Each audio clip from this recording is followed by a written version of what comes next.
want to be the best possible leader you can be? Do you want to be the leader your team truly deserves?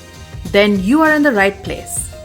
In this podcast, we share deeply personal stories of how successful leaders are powered by their purpose and anchored in their authenticity, how they connect who they are to how they lead and translate their purpose into everyday actions in good times and bad, at crossroads and crises, how they challenge status quo and existing paradigms and do different things differently. Mindful leadership is the greatest unlock for the future of work. Join us in reimagining the leadership of the future with me, your host, Shahana Banerjee, CEO of Just Human, on a mission to humanize the future of work. How can you ensure you succeed in a new role where 1 in 2 likely don't? How can you develop your strategic thinking when the world around you seems just too busy to be effective? In this episode of the Mindful Leadership Podcast, we dive into this and more with Michael Watkins, author of 15 books, including the life-changing bestseller First 90 Days and the much-needed 6 Disciplines of Strategic Thinking. He's a professor of leadership and organizational change at IMD Lausanne and was inducted into the Thinkers 50 Hall of Fame. An educator at heart, he is on a mission to help people realize their true potential. Michael, welcome. It is such an honor and privilege to have you on our podcast. Delighted to be here. First 90 Days, I have to say, is one of the most defining leadership books of our time. It had a significant impact on me. More than a few years ago now, we actually had a situation where we had senior leaders transitioning into roles that had complexity that was multi-layered, multifaceted, and we realized it wasn't enough to just leave leaders to fend for themselves. And so along with a couple of colleagues, I actually designed a program that was a 12-month leadership transition program, which was very well received. We won a bunch of awards, made a difference to a bunch of leaders. And so this is like a full circle moment for me. And so it makes this conversation even more special. So thank you. Delighted to hear that. That's a wonderful story. Okay, so let's dive right in. Tell us your story, Michael, the people, the experiences and influences that have shaped you into who you are today. For years, when people ask me why I wrote the First 90 Days, I would tell them a story which I actually believed, right, about how I had gotten interested in it when I was teaching at Harvard, the idea of transitions, and started, working on and studying transitions. But then a number of years later, I realized that much of my early experience growing up was actually about transitions. I grew up in a small city in Northern Ontario in Canada. I lived in that city for the first 3 years of my life. And then my father decided to take us on this whirlwind expedition through Northern Canada. He worked for the provincial power utility in Ontario. And so we were on, projects to build power dams and transmission lines, and we moved every year. And so I went through 7 moves between the ages of 3 and 11. And even when I got back, I know. And even when I got back to my home city, I was in 3 different elementary schools for the final 3 years I was there. So I went to a different school every year for my entire school career, right up till I went up to high school. And it was sort of thinking about it later, just realizing that, wow, that really just pretty profoundly shaped me, right? And I think that in order to survive something like that, you have to figure out how to make successful transitions, right? How to connect with people, how to find your allies, get early wins, how to get up the learning curve quickly about a culture of a place. And so, that was kind of like, oh my God, how could I have missed that? Because I've had this long, fascination with transitions, and I think a lot of intuition about how to make successful transitions. So that was a pretty big part of it. Things stabilized after that. I stayed through high school in my hometown, and then went off and did a degree in electrical engineering originally. So and practiced engineering for a few years. And then eventually went to business school in Canada called the University of Western Ontario. Mm-hmm. And there I met one of the people who really profoundly shaped my life, which was a professor there named Michael Leenders, who taught technology operations management kind of stuff, but he was just this extraordinarily charismatic educator, consultant. I worked for him for a summer and just kind of fell in love with the work basically. And so I applied at that point to Harvard, went and did my PhD. The rest, as they say, is history, right? I taught at Harvard for 13 years, mostly in negotiation originally, but later on in leadership. I'd love to tell you it was all a plan, right? I'd love to tell you that I had this master plan, that I knew where I was going and every move was plotted. But the truth is, I have a colleague at IMD who teaches about decision making. He talks about decisions that are forks in the road, right? Where you go one direction and it takes you into one very different specific reality. But if you go the other way, you end up in an entirely different place, right? And I think, deciding to go do a PhD was absolutely a fork in the road. What's fascinating is that you could have written first 90 days at 3. Yeah. Well, not 3, but certainly at 10. Certainly at 10. I could have written, the new kids guide to onboarding into a new elementary school, right? I probably could have absolutely written there that. might be a bestseller in there. Yeah. Well, and actually, in some ways, it's not that different, right? I mean, you have an established hierarchy. The politics are there are the alliances. You need to get up the learning curve. I mean, transitions inherently have a lot of similarity to them, right? And by the way, similarity emotionally too, right? That the emotional roller coaster you go through when you make a transition is not all that different, regardless of where you are. So true. You're such a prolific author, Michael. You've written like 15 books or more. I've lost count. First 90 Days has sold over 2 million copies. You've impacted so many lives. It's on the Amazon 100 must-read leadership books in a lifetime. And you're part of the Thinkers 50 Hall of Fame as well. So you've had so many successes. But let's talk about failure. Tell us about a failure that you're proud of. Yeah, this is a challenging question, right? So I'm going to tell you about a failure that turned out not to be a failure, if that makes sense, right? So, when you're teaching at Harvard, and I taught at the Kennedy School of Government for 6 years and then moved to the Harvard Business School and taught there for 7 years. And I was on the tenure track, right, at the Harvard Business School. Getting tenure at Harvard is a pretty incredible thing to have happen, right? And so people really, really want to do that, right? And when they don't get it, it's often devastating. When I moved over to the business school, I was already interested in doing work on transitions. I started doing research for a book with a quite well-known executive coach, a book that actually preceded the first 90 days. It was called Right from the Start. Before that, I'd been writing mostly on negotiations. So I wrote 4 or 5 books on international negotiation and so on. It was really my expertise, right? What I was originally trained. Sort of took this right-hand turn into leadership transitions. So I had some early meetings with the head of my department in the business school, and there'd been some consolidation. And so it wasn't quite the deal I'd expected when I went there, but I sat down with this guy who will remain nameless. And he asked me what I want to do. And I said, well, I want to write, a book on transitions. And he said, you can't do that. And I'm like, are you telling me I'm unable to, intellectually to do this? I mean, what are you trying to tell me? He says, no, you can't, it's not your field, right? You're not a leadership. You're not in the leadership department. You're supposed to be teaching negotiation. You're teaching the second-year course on corporate diplomacy. That's what you should be focusing on. Because of the politics of what had been going on, I was modestly sure I wasn't going to get tenure. So I just made a decision to ignore his advice and the advice of other people who, were at very senior levels in the school. One of whom at one point described me writing that previous book right from the start as an aberrant act in a faculty meeting. Oh my goodness. Yeah. And I think you may get that there's a bit of a rebel hidden underneath here, right? But I just made the decision. I'm just going to go forward. And virtually the same time, it was in 2003, as you know, that the first 90 days was published, I was told I didn't get tenure. And I was, of course, somewhat disappointed by that. But the fact that it went on the Business Week bestseller list and stayed on forever and took off like a rocket ship kind of cushioned the blow, a little. I think leaving Harvard was probably the best thing that ever happened to me, right? Because it was very freeing too. Such a great story about how failure can pave the path to success. And clearly, millions of us owe our gratitude to Harvard for their inability to spot and nurture talent. let's be fair, right?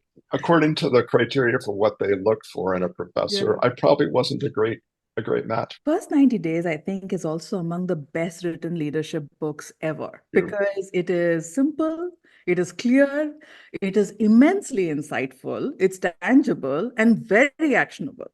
And so, why was it important for you as an academic to make the book so practical and so accessible to people? Well, so that's a wonderful question, and no one's ever asked me that question before. So which is in itself interesting, right?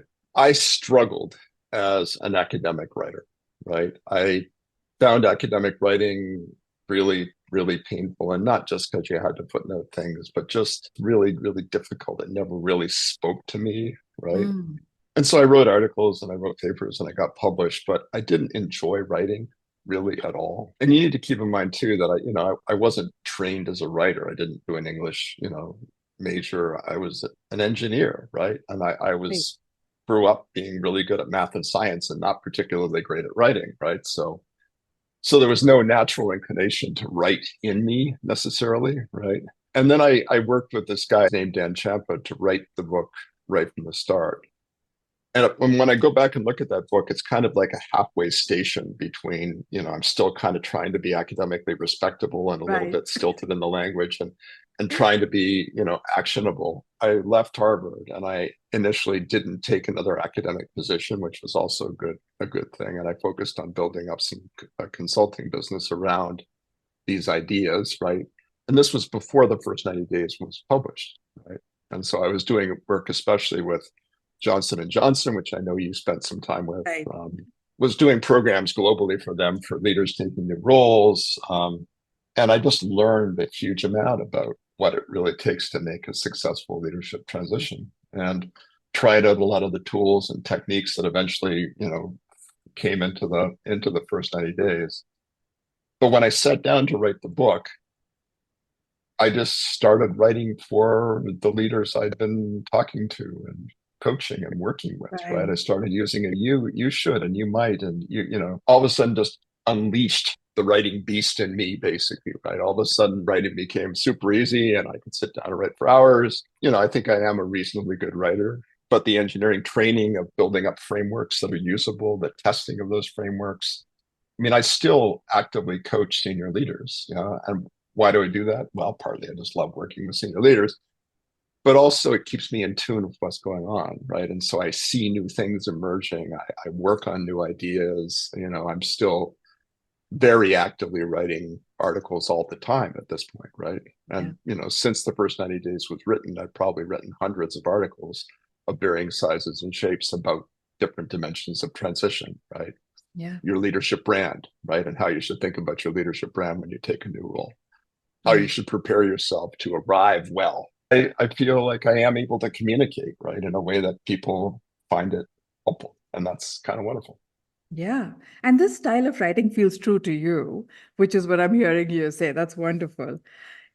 If there's one overarching message through all of your writing and your books that you're trying to communicate to leaders, what would it be? Such a great question. And I think it's a hard question to answer because, in some Yeah. ways, the answer has changed over time. I think today I point mostly to leadership as being fundamentally about energy and about the way leaders mobilize and focus and sustain the energy of their people. The whole idea of how do you amplify yourself as a leader is something I'm very interested in thinking about these days, and a message I put forward. You call your podcast mindful leadership. I'm much more interested in mindfulness these days Yeah. and presence, right? So I've been writing some stuff on presence.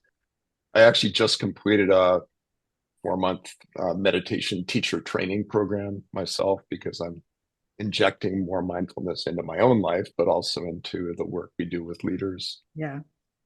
I guess what hasn't shifted is my commitment to developing people, right? Yeah. And I think that that's at the core of what I do, And and encouraging leaders to develop their people.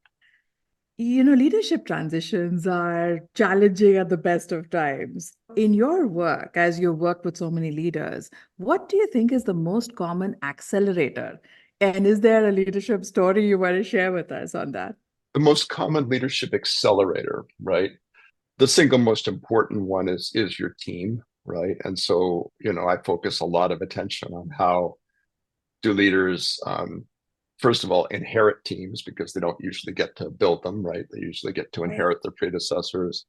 How do you begin to assess and evolve that team into being the team you need?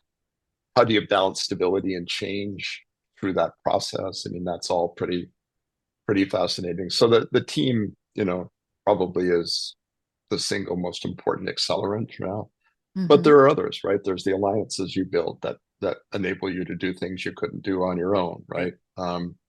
For very senior leaders, I talk a lot to them about the need not just for their leadership team, but for a support team, to really help them magnify their impact. And when you think of a derailer, that's the most common derailer, what would that Yep, be?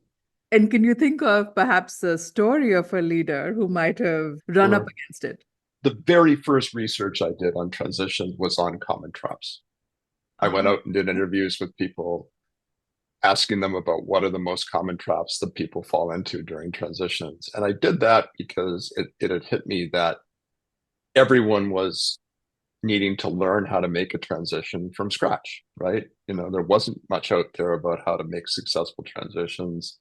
So people were making the same basic mistakes again and again. The single most common trap I see people fall into is thinking that what's made them successful in previous roles will make them successful in the new role, right? right.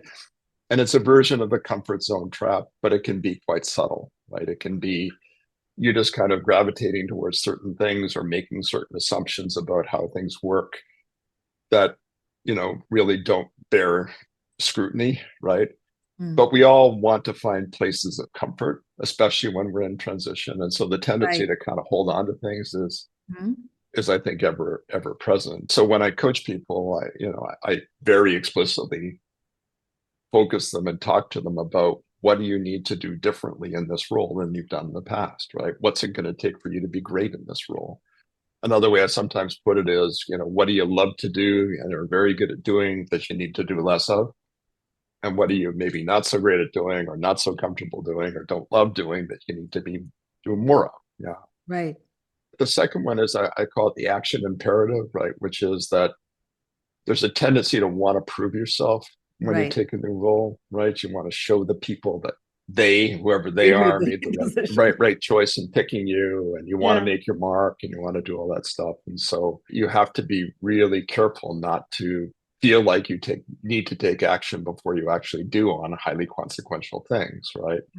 And it's not that there isn't realities of the pressures that you face, and sometimes you just have to do things early before you've got full information or before you're fully comfortable doing it.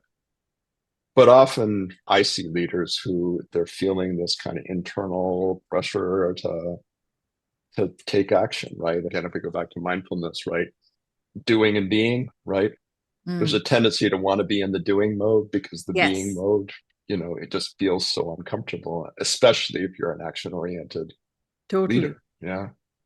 And I Yeah. think that also kind of gets us into what kind of situation you find yourself in, right? One of the contributions of the first 90 days was the STARS model, right? Startup, Yes. turnaround, acceleration, growth, realignment, sustaining Yeah. success. How fast you move depends a lot on which of those you're in, right? If you're coming into a pretty successful organization, you're well advised not to be making big choices early. Right. You're well advised to be biasing yourself in the direction of learning and connecting. Whereas Yeah. in a turnaround, maybe you've got to take immediate action. Good decisions are the key. There's a couple of cases that I use that are based on real leaders I work with. The success case was a very action oriented leader, from Germany originally, joined a global consumer products company and did a turnaround in Europe, right? And that involved a lot of restructuring, complete replacement of leadership team, outsourcing of production to Eastern Europe at that point in time, and then was promoted to take a role in the US that was much more of a realignment kind of role. Right. And of course, everyone expected, this monster from Germany to come and do violence to the new organization, right? But he was much more thoughtful. And I mean, part of what I helped him do was adjust his leadership style to the demands of the situation. And Mm. I'll take a little bit of credit, but he was a really able leader and adaptive in the way that he needed to be, and adaptive without being inauthentic, right? I don't think Right. there's a contradiction between those things. And then very successful, and then went on to lead the largest acquisition integration the company did, and today is leading, a major global organization. Wow. So the example that's not so great, and it goes back a while, but I still use it, was one of the COOs of Coca-Cola who inherited the CEO job after the incumbent CEO died unexpectedly, Ah, and just never transitioned out of being COO, right? Just mm, continued to kind of behave like he was the COO of the company and didn't yeah. embrace the demands of the CEO role, and Mm, didn't replace himself as COO, and right. ultimately lost the confidence of the board, and had to leave, right? So you Yeah. do see these dramatic, differences. Yeah. Unable to transcend the operations and the details. Well, and let's not imagine that that's easy to do, right? It's I not. mean, in this case, I Absolutely actually had not. a lot of sympathy for the guy because he had Yeah. been selected and developed because of his excellence at operation detail, Right. tactical. And then you wake up one day and, oh, turn yourself into this strategic, Yeah. visionary corporate diplomat, right? So it Yeah. wasn't an easy transition in any sense, right? True. It's hard to believe it's 21 years since you wrote First 90 Days, right? Sure, you had to say that, didn't you? You had to do that. You had to say that. Yeah. My joke about that is yes, and I was in my early 20s when I originally did the pathbreaking research that led to that. So between 2003 and 2013, I learned a lot. And I learned a lot mostly by coaching people and working with leaders going into new roles. And I really deepened my understanding of what it took to be successful in transitions. And the Mhm. 2013 second edition was about 40% new content. And I'm actually working on the third edition now. And again, it's going to be probably 30% new content because so much has changed, right, in the last decade, starting with, let's just go through it, virtual work.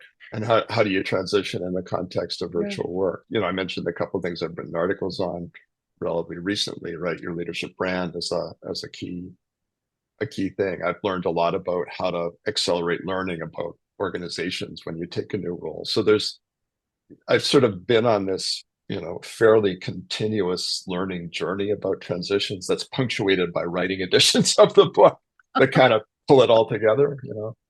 Now, you mentioned about this relative simplicity and accessibility of the work. The one thing I worry about is that I'm going to overcomplicate it, right? Mhm. Because I've got so many ideas in my head about things. Yeah.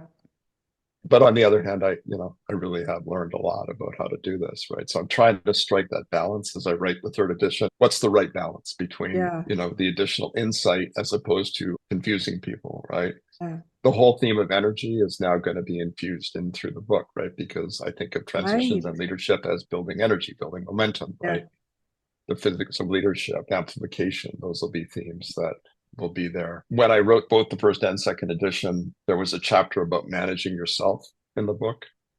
And I kind of waved my hands at that, kind of like, set priorities, do this, it's all like very, Right. very, very, very simple and cosmetic, right?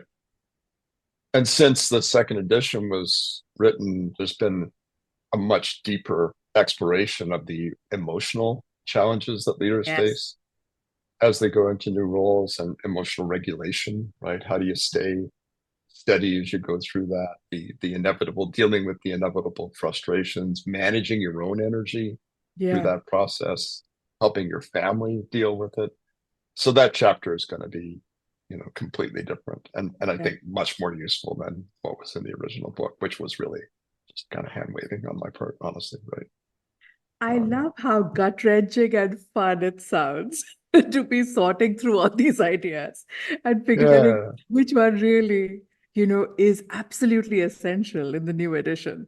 So love that. And that's a great segue to talking about leadership. There's so much synergy between our work on mindful leadership and the inner work of a leader that you champion. yep, We define mindful leadership as connecting who you are to how you lead and translating your purpose into everyday actions that help your people and businesses and teams thrive. There is an intentionality to it. There is a pause, reflect, plan, figure out tangible actions and take them. which I think is really the core of all of your books, right? There is that same intentionality and practicality that underpins every single book. And so I'd love to know that as you look back at inspiring leaders you've worked with, could you perhaps share a story of one such leader and what you remember most about them? First of all, it's wonderful you're doing this work. It's not really a contradiction between being an adaptive leader and being an authentic leader in the Right. end, because authenticity is rooted in values and purpose, right? It's not Yeah. rooted in, exactly what you're doing in a given situation. So I really resonate a lot with that. Um, and in the programs I do at IMD, we actually bring in someone pretty wonderful named Nicholas Yanni to do work on leadership presence, right? Mm. And connection and how you really ground yourself deeply. Yeah. Obviously mindfulness in the more traditional sense is a key part of that. So I think those totally resonate with the work you're doing along those lines. In terms of leaders, right? As a leader I've now worked with for more than 8 years. I started coaching him before he took his first major CEO job. It was a relatively modest sized healthcare system in the Southeast US. 8 years later, and 6 or 7 acquisitions later, he's leading Wow. the third largest healthcare system in the US. And I just think he's Thank you. someone who, I wouldn't say he's perfect, right? His name is Eugene Woods. None of us are, but he's a pretty remarkable leader. And he's remarkable in part because he is one of those rare people that can both do the strategy and do the execution. Mm. He's unusual because I think he's very gifted at building leadership teams and Mm. leading those teams effectively. He's extraordinarily visionary person. Like he just had a view early on of where he was going to go and where he was going to end up, right? And that's, I wouldn't say, rare, but it's pretty wonderful when you Yeah. see it. And then finally, politically savvy, right? The ability to navigate the stakeholders. I mean, doing major acquisitions in the US healthcare industry today is super hard, right? Super. There's huge amounts of regulatory, oversight, political issues at the state level, at the federal level, even at the local level. And I've seen him able to navigate his way through all that stuff. There's an increasing impetus for a new kind of leader, right, for the future Mhm. of work. What's your Yeah. take on it, especially as you listen to your students in terms of what they're looking for? I think it's really related to the generational changes we're seeing. The younger generations care more about purpose. They care more about meaning in the context of work. And so Yeah. the leaders that I think are, most effective these days are the ones that are able to understand and respond to that set of forces, right? Yeah. This podcast is brought to you by Just Human. We offer a broad range of leadership development solutions, including mindful leadership workshops and executive coaching. To learn more, visit us at justhuman.io. And now, back to the podcast. Let's talk a little bit about your new book, Six Disciplines of Yes. Strategic Thinking. The reason I wrote the book is because I got encouragement from my wife to do it when I was really fairly uncertain about whether I should write the book or not. That's Help, usually a good help, help. reason. Yeah, no, it was, well, I mean, that's a whole nother story, right? I was commissioned by Penguin Random House or they approached me to write the strategic thinking book, and I was initially very skeptical, right? Because it was not transitions, and I've kind of Yeah. gotten comfortable in my own little comfort zone with transitions. And so it Yeah. took my wife, who, as I mentioned, is a life coach, to kind of shake me out of my Yeah. get me That going doesn't down the sound like a road of nudge, it sounds like a shove. yeah, it was, but it was a good one. It was a very good one and a very welcome one at the end. Okay. What do you think is the biggest myth about strategy? Most of the time when I went through the literature on strategic thinking before I wrote the book, most of the time when people were referring to strategic thinking, they were actually talking about strategy. Mm. They were talking about strategic frameworks. They were talking about strategic planning. There were exceptions, right? There were folks, for example, that were writing on critical thinking or creative thinking or design thinking, which clearly I think are related to strategic thinking. but there was so much out there about strategy, right? What I was interested in was the thinking part and Mm, not the strategy part. I mean, thinking in aid of strategy, thinking in mm, aid of adaptability, thinking in aid of how do you lead an organization through what are very challenging times these days, right. technology, climate, political, disruption. And part of the interest in writing the book was just how challenging things are for leaders right now, given Yeah, the magnitude of the turbulence that we're seeing. And I don't have any reason to think it's going to get any easier, and it may get a lot harder, given the level of challenge, the level of turbulence, the level of change. Strategic thinking is more important than it's ever been today, so in my true. view. So true. It's interesting because we confound some pretty fundamental things, right? Especially when it comes to strategy. Many strategies aren't strategic. They often end up being financial projections over a 5-year period Yeah, without or any, plans, yeah, or a just tactical plan of some kind. exactly, Yeah, yeah, without any yeah, clue about where to play, how to win, without any solid sort of background for it. And yeah. so I'd love to know what are the ways in which you see poor strategic thinking show up in strategy? Well, I think you pretty much just nailed it, right? Which is when there actually isn't strategic thinking going on, right? There's some form Right. of planning based on established assumptions, based on predictions or forecasts, where that's not really a strategy, right? And it's an execution plan. And if there isn't thinking about how things are likely to change and how we will respond to those changes, and not just where will we play, but where will we play today, tomorrow, a year from now, 2 years from Right. now? How will we win? How we're going to win going to need to change during those times? What are the events that could really profoundly shape what we're doing, right? What are the scenarios we want to imagine? I Yeah. mean, Black swan that's event. where, yeah, black swans, right? If you're not engaged actively in trying to foresee, to understand current trends and developments, Mm, to sense and respond to challenges and opportunities, and try and foresee what's going on and is going to go on and be prepared to deal with it, I don't mm, think you're engaged in strategy. yeah.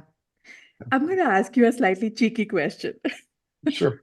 If there was ever a manifestation of two of your books, First 90 Days and Six Disciplines of Strategic Thinking, right, Right. colliding together, it would have to Yes. be maybe a certain Seattle-based coffee chain. Say more. I'm curious. Read Starbucks, you mean? Yeah. On one hand, you have a leader who can't let go. Right. Oh, You're yeah. talking about problems that have been in the making for a long time, potentially, right? Yep.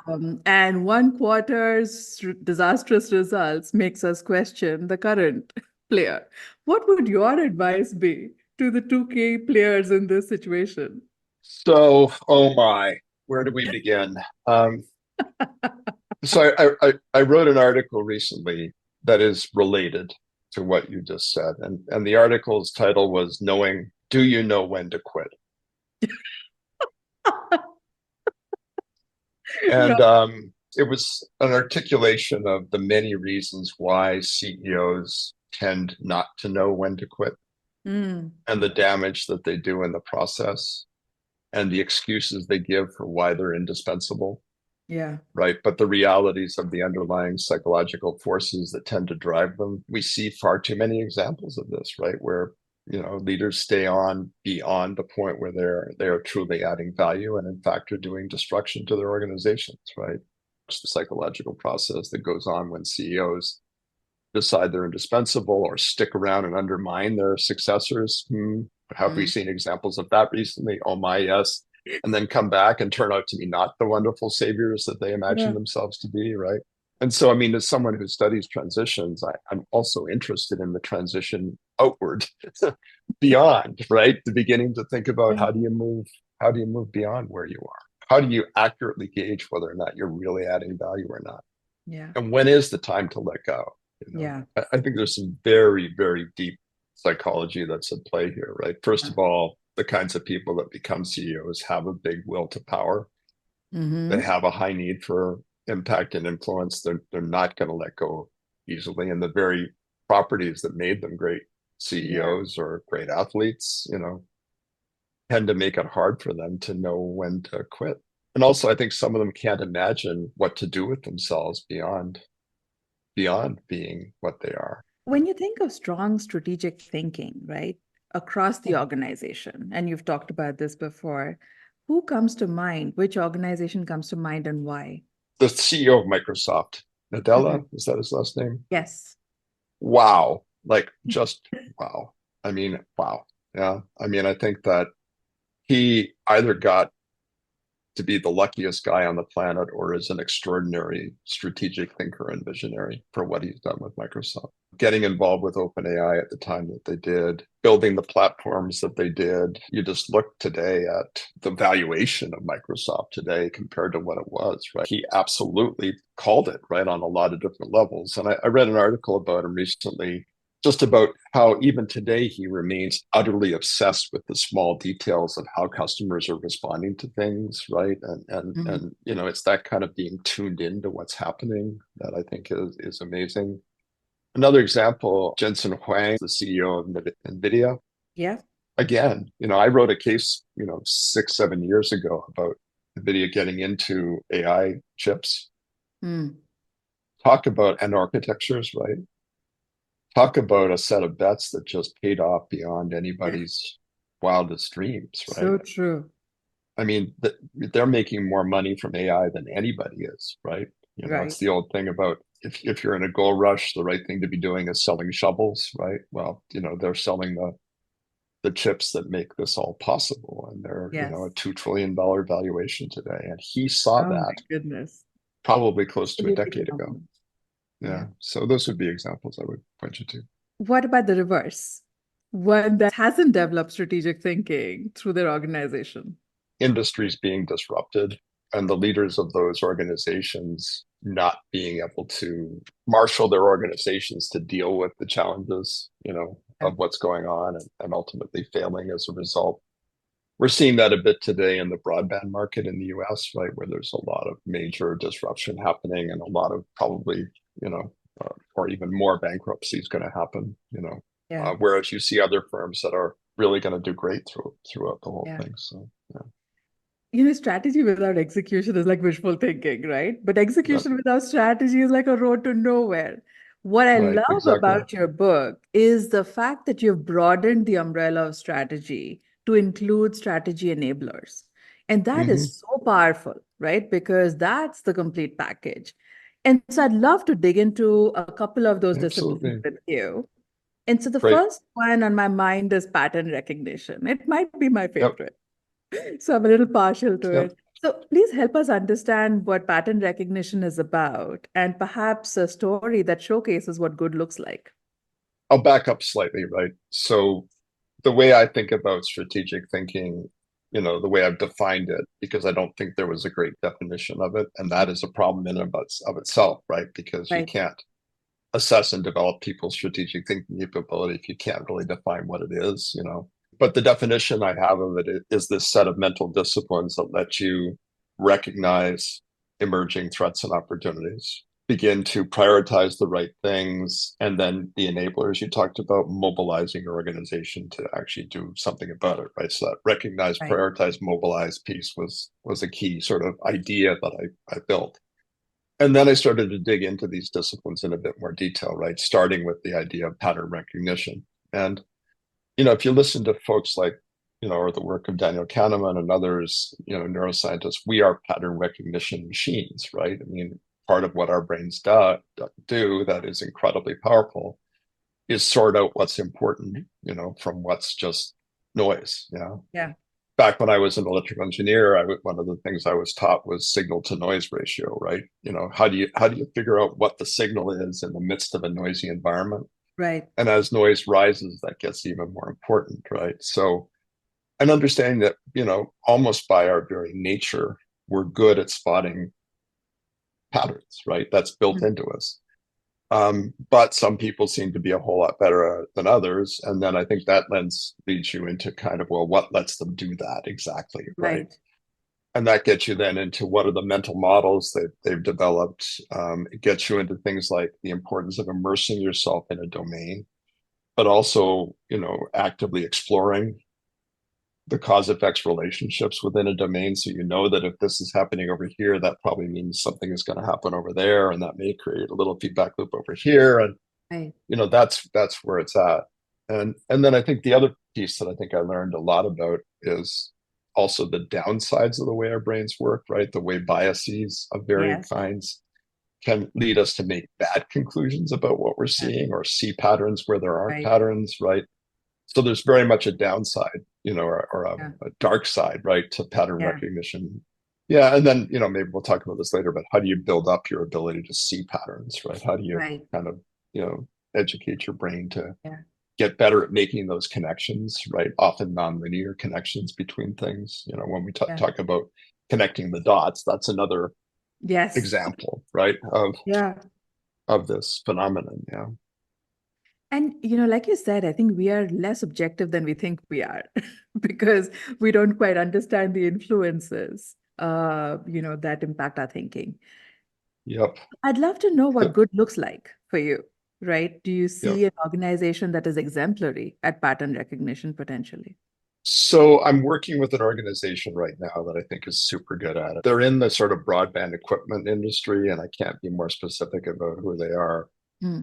But I think they've just done a masterful job of sensing and responding to what's going on in the industry.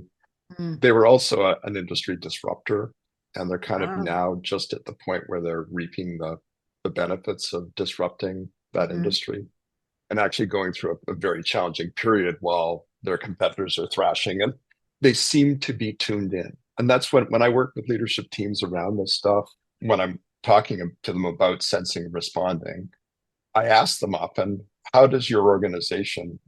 sense important things going on externally and internally? How do you do that Hmm. exactly? And they often kind of look at me like,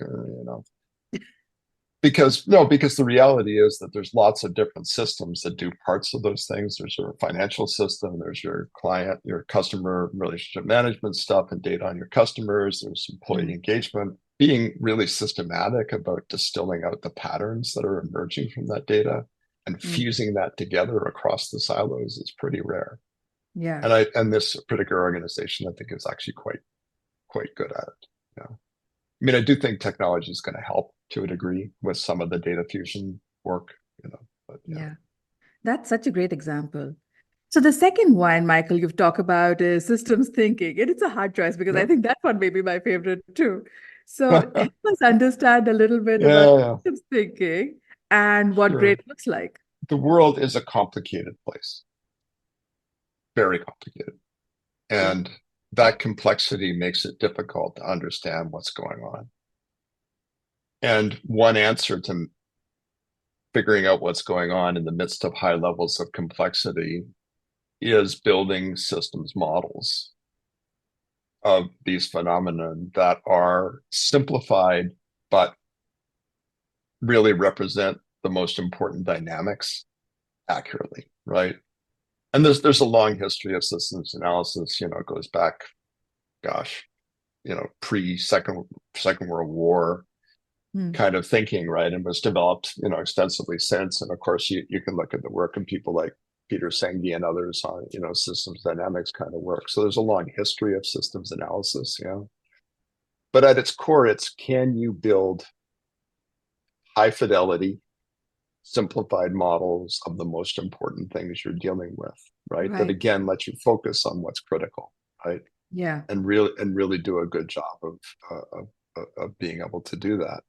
The example I use in the book, by the way, is a model I still teach at IMD a lot, which is a systems model of organizations Hmm. and how to think about the different elements of organizations and how to use that to diagnose an organization. So let's look at the strategy, let's look at the structure, look at the process systems, let's look at the talent and capabilities. It's a way of pulling apart the elements, but then also looking at the interactions.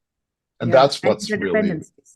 Yeah. and the interdependencies exactly to make sure because if you change the strategy, you have to think about, well, what does that Right. mean for our structure and our processes and our Yeah. capabilities? And, Rewards and so that's the, recompenses. Yeah. that's the example that I use for systems analysis. But modeling customers, right, is getting a good model of customer behavior is a great example. Pricing models are great examples of this, right? What's going to happen as we change the pricing on our product, right? Simulations of supply chains. I'm focusing more on what's going on inside your head, Yeah. right? And less with the. And that's actually why I use the organizational systems example, because it's one you can internalize. And Yes. once you've internalized it, you then see the world in a different way. You see the way organizations function in a different way. And that amplifies your ability to understand what's going on, both diagnostically, but Yeah. also from a design point of view. And that is such a great example because we do tend to obsess over parts of the puzzle rather than figuring out how to look at the puzzle as a whole and solve it. And so when we Absolutely. obsess over parts of the puzzle, we don't end up solving anything, right? And so 100%. that's Everyone's looking at things from their own limited perspective right. and not seeing the bigger picture. Yeah, So for sure. true. The fourth discipline you talk about is structured problem solving. So help us Mhm. understand that and what great looks like. The second half of the book, right, structured problem solving, visioning, and political savvy, are those kind of strategy enablers that you were talking about. They're ways that you mobilize and move the organization forward. And structured problem solving is exactly what it sounds like, right? It's a way of taking a leadership team, typically, or another team through a disciplined process of framing and solving problems. And yeah, the discipline is important, but what's most important is the doing it together and coming through the process with a shared understanding of the problem and the solutions and a shared commitment to what you're going to do going forward. Mm. When I wrote that chapter, I took a slightly different view of what the purpose of that is, right? If the core purpose is to move a group of minds together in a positive direction, then Mm. the starting point is to figure out who are the minds that you need to be engaged with. And that's typically Right. not just the team that's working on something, it's an extended set of stakeholders. And that process of moving people through to a shared understanding, right, links into research that's been done on things like fair process, right, where we know if people perceive a process to be transparent and fair, they're more likely to accept the outcomes at the end, even if they're not completely happy about them. So Right. there's much more bundled into structured problem solving, I think, than just the kind of mechanical process of how do we frame a Right. problem and solve it and identify options and so on. Right. That makes a lot of sense. As you look back at your career, right, how many people do you think you have impacted through your work? Well, currently the last count on the sales of the book was about 2 million in English plus 21 languages. So I have to say probably millions of people have been impacted by my work, right? And I think that, as you sort of noted, there's lots of organizations that have picked it up and used it for Yeah. onboarding. There's lots of organizations that give the book to every new person that shows up. Yeah.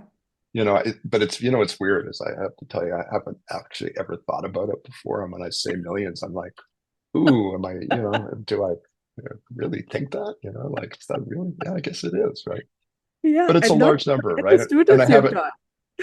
yeah, no, exactly, right. I haven't, I'm a Canadian, right? And so by definition, we're kind of, I think, somewhat modest people, right?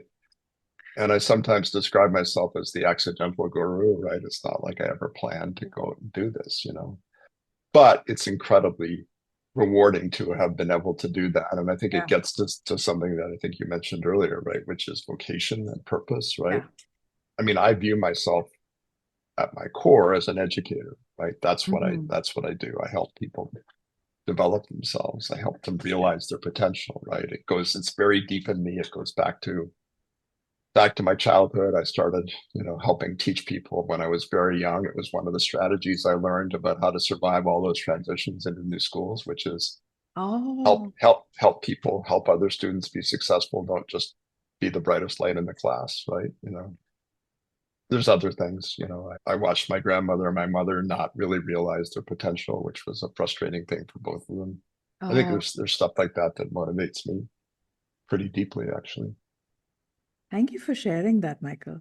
We have a rapid fire section for you. All the questions we Yeah. wanted to ask you but didn't have time for, smooshed together in a section. So the first one, what's a book that's been life-changing for you? The book that came to mind was Dale Carnegie's How to Win Friends and Influence People, Hmm. which I Interesting. first encountered in my early 20s, actually through what was then known as a Toastmasters course, because I was a really Yes. nervous public Yeah. speaker, like really nervous, right? Which today, when I stand up in front of audiences all the time, seems kind of crazy, although I still get a little nervous sometimes, honestly, right? But I took this course, and one of the things they recommended was this book. And of course, that book was written in the 30s, right? It's not exactly new, but it was way ahead of its time in terms of influence, understanding people, empathy, active listening, lots of small things that you can learn. I mean, one thing I remember quite distinctly from that book was you can always find something to like about everybody, right? Mm.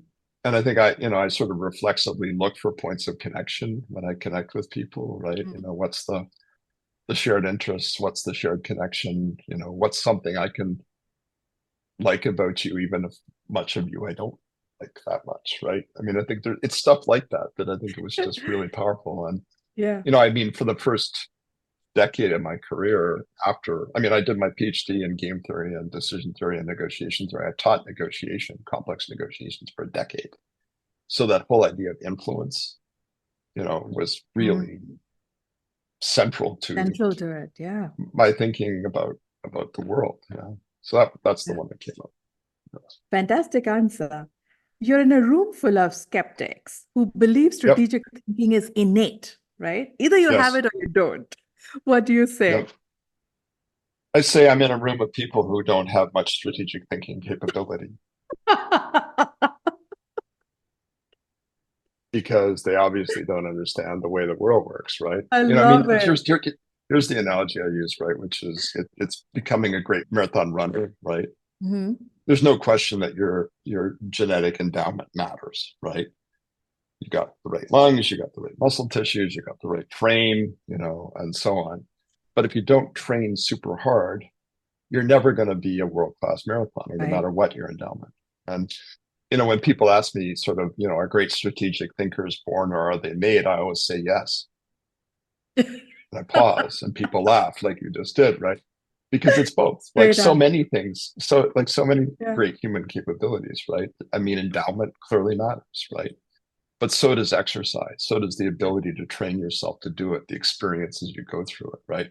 Because regardless of what your endowment is, what you should be focused on is getting better. And you Yes. can. What's one piece of career advice that you'd like to share with our listeners today? I mentioned I'm a bit of a rebel, right? So I'm going to give you two. um, I can never follow instructions, and I've always had a challenging relationship to authorities. So there it is, right? So the one that I think stands the test of time is about visibility, and it's about it's not who you know, it's who knows you. Hmm. Now that's got to be done with grace, right? It's got to be done through genuine demonstration of ability.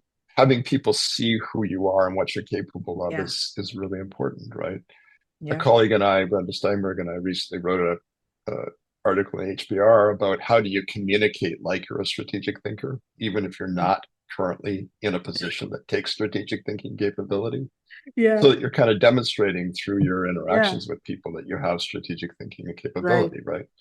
So that it's not who you know, it's who knows you, and how do you demonstrate that capability would be one. The other one is get out in front of AI as quickly as you possibly can, right? Yeah. I mean, that's a much more recent one. My son runs an AI startup in Toronto, and he sent me, a link to ChatGPT 2 weeks after it was released in November of 2022. And I just really dug in. And the more I learn, the more I do with it. I'm on the AI steering committee at IMD now. The more I think it's really going to change everything, right? And if you're Yeah. not, one of the AI leading lights recently wrote a book called The Coming Wave. Yeah. But even before that, I was using the analogy of a tsunami, right? And if you're not, Yeah. surfing on top of that, you're going to get drowned. Yeah.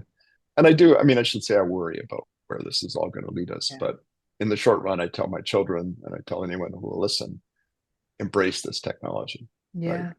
embrace it, learn what it can do. And there's a whole world of thinking about who are we in relation to AI. It's the AI and me, right? What does that look like? Ah, so interesting. Fourth one, what's the least known fact about you that would surprise us? I was a very avid practitioner of martial arts when I was younger, and especially judo, and competed very Wow. actively. And I actually use judo as a metaphor for organizational politics today, the Yeah. redirection of energy and not meeting force with force. And I actually wrote a note, right, about using judo techniques to navigate organizational politics. But it went way beyond that into a complete fascination with Japan, with Zen, with meditation, with the traditional Japanese arts. I imagined myself a samurai warrior. I mean, since I was very young, right, when this is all going on. I was in my early teens when it was happening initially. Yeah, so that's probably something very few people know about me. And I've How never been to interesting. Japan. I've traveled much of the world, but I very much want to get there at some point.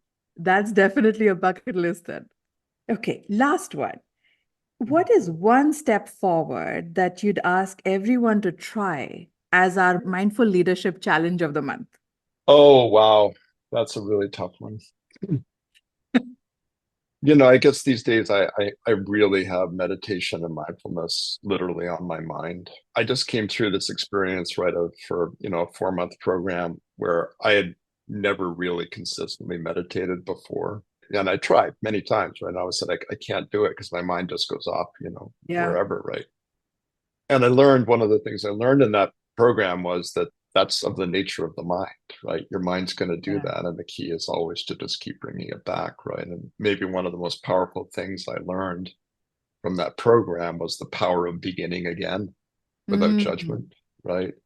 So how I do how do love you that. kind of instill into your thinking, Mm, the ability to reset and begin again, yeah. without judgment, which is of course super hard for Hard. Very, very hard. any And of we tend to us. be so harsh on ourselves. So thank you for sharing our that. own our own worst critics almost always, right?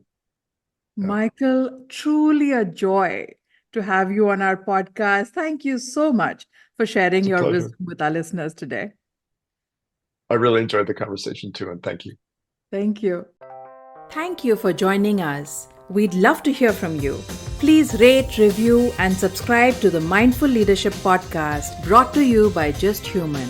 We are a growth accelerator for our clients, helping your people and businesses thrive through human-centered, ecosystem-based people solutions. To learn more, visit us at justhuman.io and schedule a 30-minute free call with us.